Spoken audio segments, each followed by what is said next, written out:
I'm proud to announce and launch and share with you the world's best digital brushes. This video is to prove to you how and why my brand new ultimate digital brush set is the ultimate tool in addition to any digital artist's toolkit. Let me start off with the basics. There's 87 unique and carefully crafted, beautifully produced brushes that you can enjoy. Pencils, inks, watercolors, oils, charcoals, effects, and loads more. They're compatible with the 4 major programs that accept custom brushes: Photoshop, Clip Studio Paint, Critter, and the long requested Procreate. So if you buy my ultimate digital brushes, you'll get an import guide and separate import packs for every single one of those programs so you can experience the awesome use of our brushes however you use your brushes. Oh my God, they feel so good on everything. Now, if that wasn't enough, which I mean, it should be, but Alicia and I have been working really hard on the ultimate course to digital painting. This stunningly produced 100-page ebook will take you through the process of creating 5 incredible and complex art pieces, as well as many, many pages guiding you through intricacies of art programs and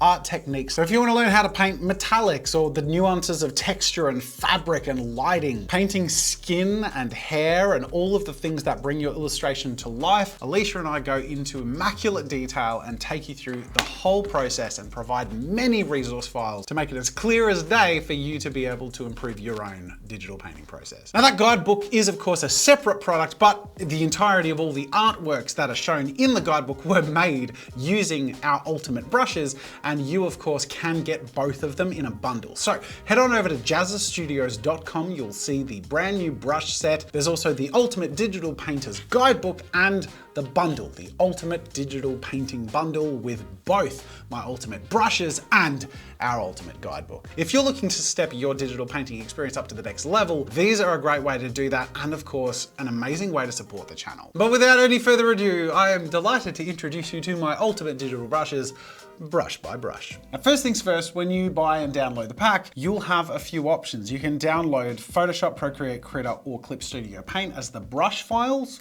or all of them, of course. I'm going to be demonstrating these in Photoshop, and on the left here, this is what it looks like when you import them into the brushes menu. You have this collapsible JAZZA'S Ultimate Photoshop brushes. Now, the thing about digital brushes is they have to feel right. And that's one of the things I'm so excited about with these brushes is every single brush, say for example, the construction pencil. I use the construction pencil to create my really rough and loose construction sketches. As soon as I start using the brush, it loosens me up physically because it feels like using a nice soft blue construction pencil.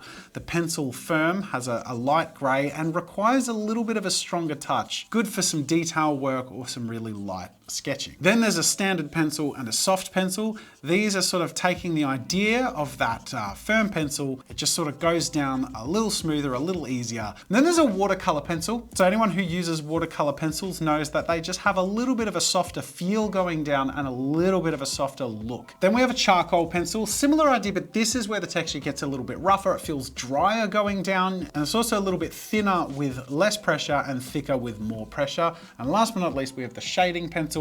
I'm really proud of this one because with the original brush set that I made, to me, the shading pencil was the weak point. But now the shading pencil just feels amazing. It really feels like you're using great for concept art, great for realistic shading. So the inks. An ink liner, which is sort of like a fine liner. It feels really sharp and almost like a really fine calligraphy pen. Really, really nice for cross-hatching, line shading, or really thin character line art. Then we got JAZZA'S ink. I love this one, and it's based on the original ink brush in my original set, but improved and smoothed. The ink brush underneath that, similar idea, but this is starting to feel a little more like a brush. You can see there's a bit of opacity when you're not pushing hard. And then we have the impact brush. It's got this coarse edge texture starting to be introduced. And this is walking that line that I really like, where it creates a little bit of grit without making the brush hard to read or hard to use. Next down, we have the quill. This in particular I love, especially for the idea of calligraphy.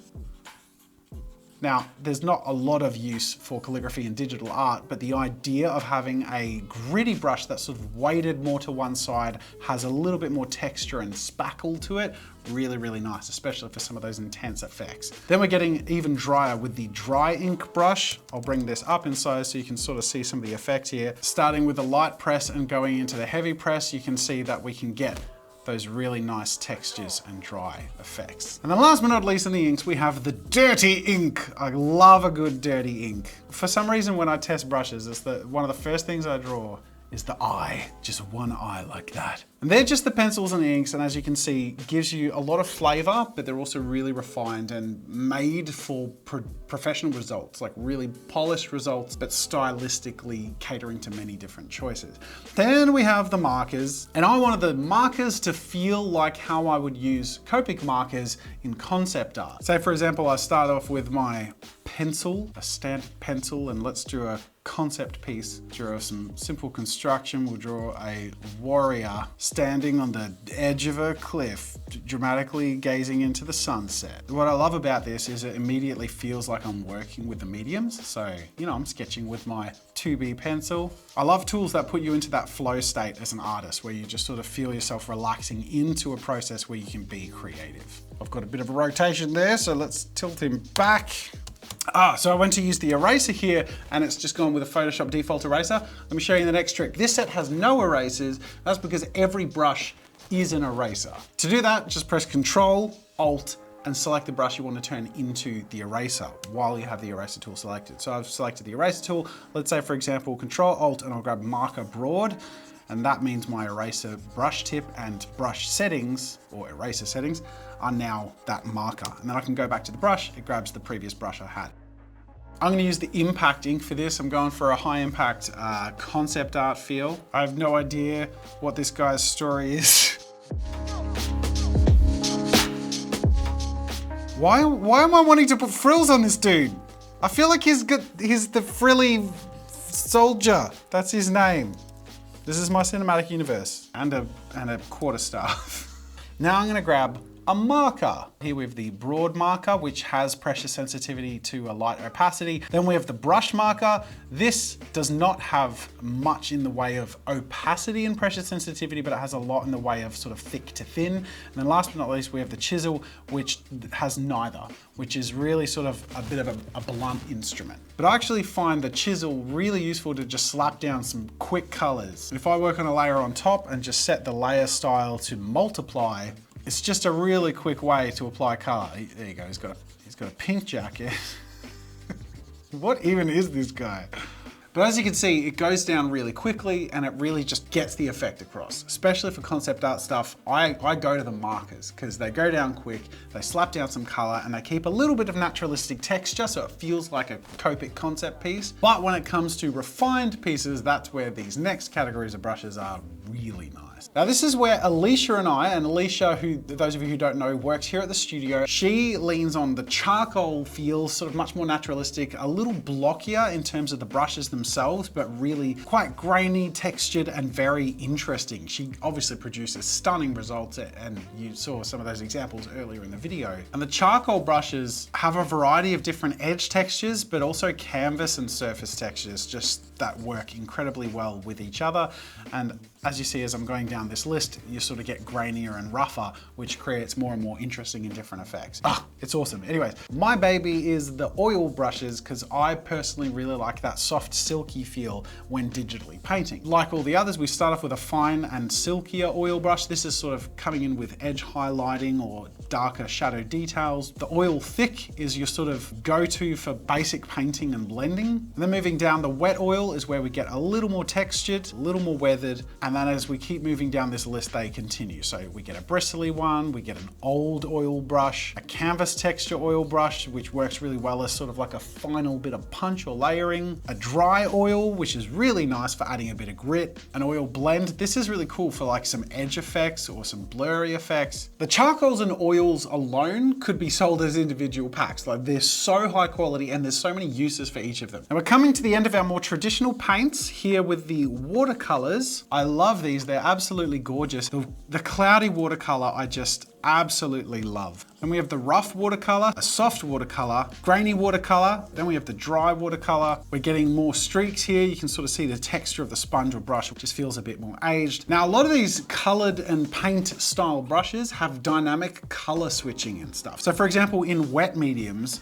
you can see that there's these sort of ridges in the direction that you paint. That's because we have these fractional color changes wherever you paint, subtle enough to create that sense that you're working with real traditional mediums, but not so subtle that they go missing or it looks too digital or flat.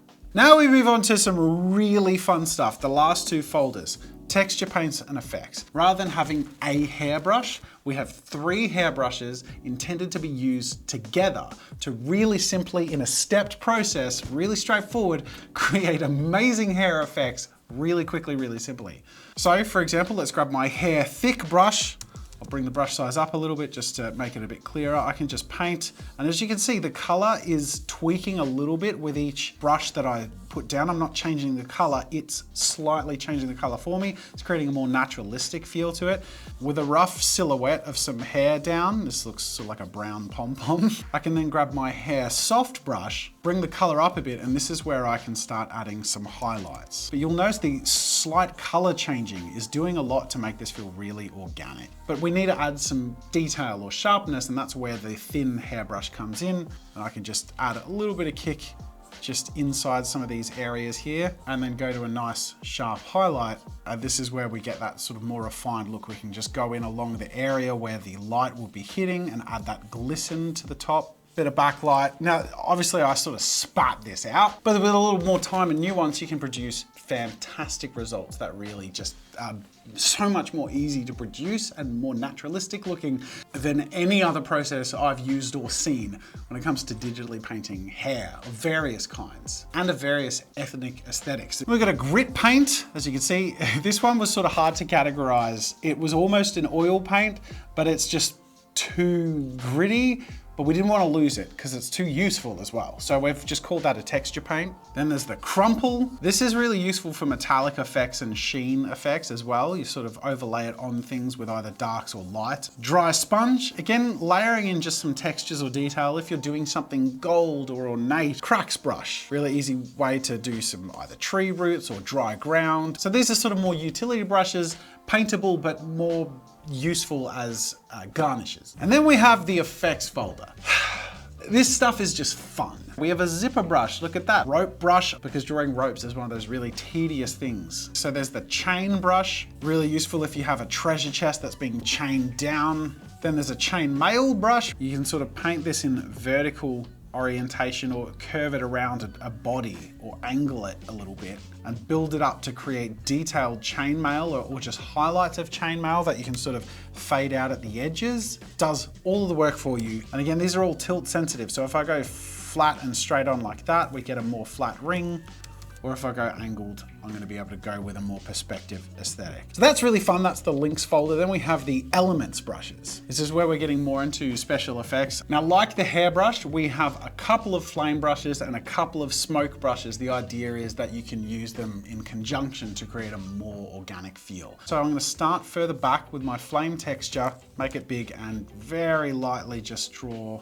Then going in with my flame brush, I'm going to grab an orange and just draw a flame. Work my way up to a lighter in the middle. This could work similarly for a blowtorch. Then grab my flame brush, go with a mid blue across like this, and then grab a really sharp bright blue, go more in the middle, and then grab my bright white right in the middle there. Our wispy smoke is a little sharper, and our thick smoke is softer and for bigger areas. We also have a cloudy smoke, which is probably going to be the most versatile when it comes to broader areas of smoke. So like, let's say with my flame here, I want a little bit of smoke coming off of the flame. I can just make this brush really big and just gently feather in that smoke. These are some of my favorites. We have the cloud brush. This is great for skies, obviously, in particular. So it's a bit bulkier, has a bit of mass to it. And because it's a brush, of course, you can work in layers. So you could build up darker areas of cloud or add an effect with a color. Let's say we have like a red backlight. We could have a more ominous glow under the cloud and go back in on top and lay that in a way that it's gonna look like the clouds are sort of underlit. Next, fog brush, but they're much more subtle. So especially when filling an environment or going for an ominous aesthetic, like look at that. Boom, fog. And remember, every brush is also an eraser. So I can take that fog brush, Control Alt, hit the fog, and that's also my eraser now. So if you're finding it's gone down too thick, you can just gently pull that back and I'm erasing it. Even though it looks like I'm still continuing to paint, I'm just pulling back and you can create that push and pull. Oh, love it. Next two are really obvious. We have the snow brush, which is pretty self-explanatory. You can feather this in for a really gentle effect, or you can go pretty hard. And then we have the rain brush, similar idea, but this is directional. So you pull in the direction you want the rain to go. I love how this works and feels. Go back to my fog brush, give myself a little wisp from the airflow in this direction. It's just sort of being pulled in the, I'm just getting carried away now because it's so fun. Like these are just really fun to play with, but when it comes to actually like when you need them, nothing feels better than to just have the job done well and quick. All right, so that's elements. Then we have Flora. These are all pretty straightforward. Branches are sort of like stamps. This is just a really cool and easy way to fill environments or foregrounds. Build in my canopy for the tree. Let's go a slightly bigger brush and I'll just start to fill in the foreground. Not too much though, just a little bit.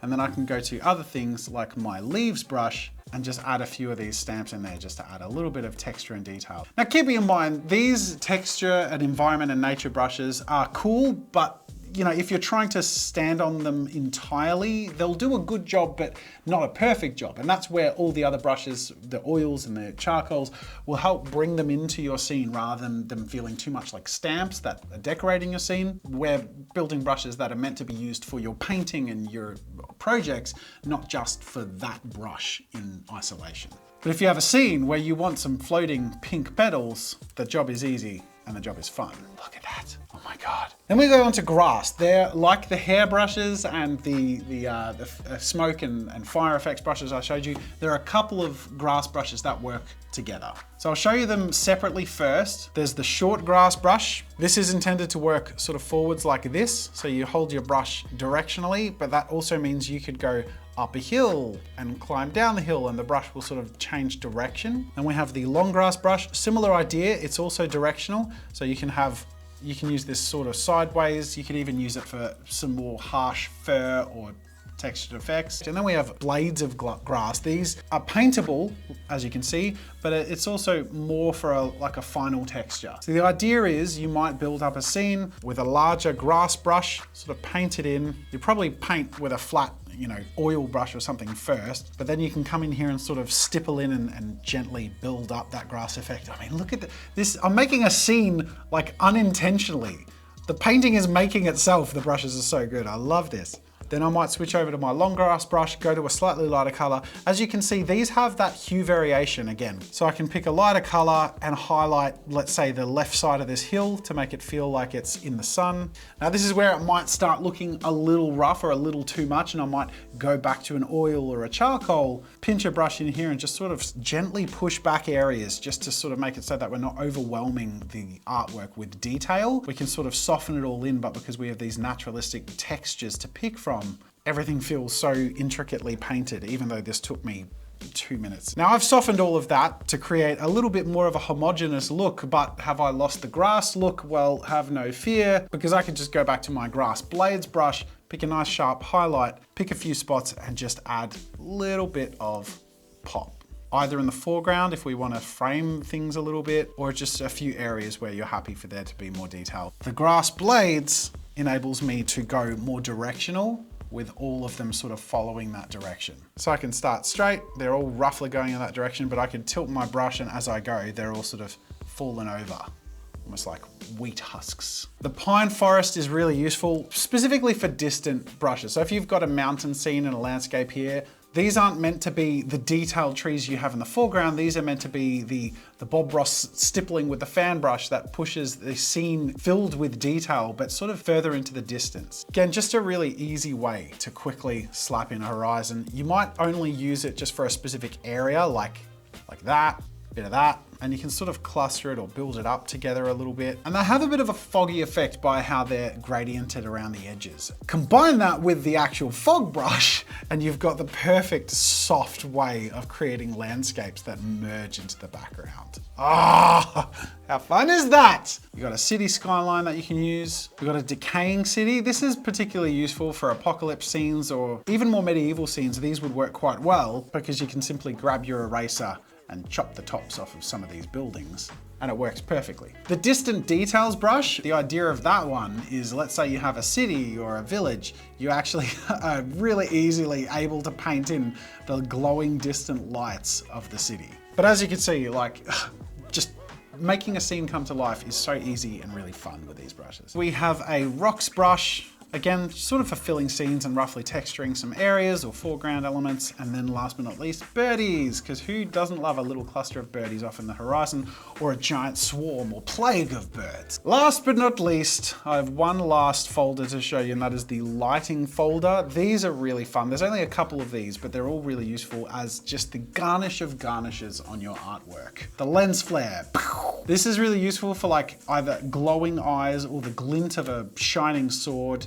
And because it's rotational, you can even layer it and have like the effect build up or create a really cool star effect. Boom, boom. So that's just a really cool effect. Then there's sparkle. This is really fun, similar idea. It's basically adding fairy lights to your scene, and it's pressure sensitive. So if you push hard, you can fill the night sky with really strong stars, or of course just speckle a gentle galaxy off the distance. And last but not least, the bokeh, or the sort of like lens whacking effect, which is sort of like the blurry particles that are on a camera lens in these really mystical, magical scenes. These effects add so much by doing so little to it. That is the whole collection. This has been a long video, and yes, of course, this whole video has been an advertisement for a product that's come out, but we have worked tirelessly all year to create the perfect brushes that work well together, that will serve you for many years to come. I still get people who tell me that they use my old Photoshop brushes every day. This is another level. The painting guide on how to digitally paint, over 100 pages